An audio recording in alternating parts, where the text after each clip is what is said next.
Pyramid మాస్టర్ల 18 ఆదర్శ సూత్రాల్లో first సూత్రమే ఏమని చెప్పారంటే, సరైన ధ్యానం చెయ్యాలి, సరైన ధ్యానం అందరి చేత చేయించాలి. అది ఆయన చెప్పింది. ఈ 18 ఆదర్శ సూత్రాలు పాటించిన వాడు పిరమిడ్ మాస్టర్ కాదు, గుర్తెట్టుకోండి. పిరమిడ్ మాస్టర్ల 18 ఆదర్శ సూత్రాలు. ఎవరైతే ఈ 18 పాటిస్తారో వాడే పిరమిడ్ మాస్టర్. ఏ విషయం చెప్పినా పత్రిక ఆయన ఏమంటూ ఉంటారంటే, ఇలా నడుచుకునేవాడే, ఇలా ప్రవర్తించేవాడే పిరమిడ్ మాస్టర్ అని చెప్తారు. గుర్తుంచుకోండి, కళ్ళు మూసుకొని కూర్చునే వాళ్ళందరూ పిరమిడ్ మాస్టర్లు కాదు.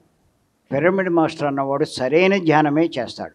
పిరమిడ్ మాస్టర్ అన్నవాడు కళ్ళు మూయడు, మనసు మోస్తాడు. గుర్తెట్టుకోండి.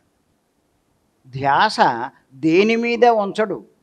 తన ధ్యాస శ్వాస మీద ఉంచడం ద్వారా మెల్లిగా ఆత్మ మీద ఉంచగలుగుతాడు.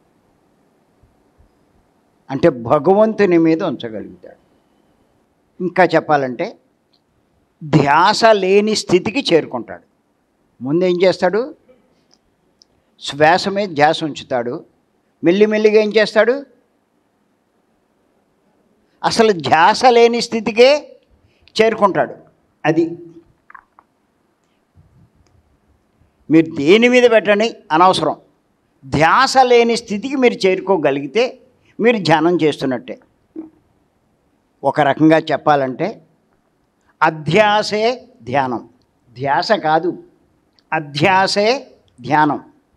ఈ అధ్యాస అన్నది తేలికగా పొందగలిగే మార్గమే శ్వాస. శ్వాసను పట్టుకోవడం.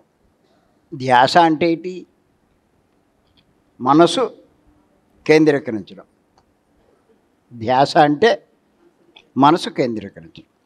మీ ధ్యాస దేని మీద ఉన్నా అది జపం అవుతుంది.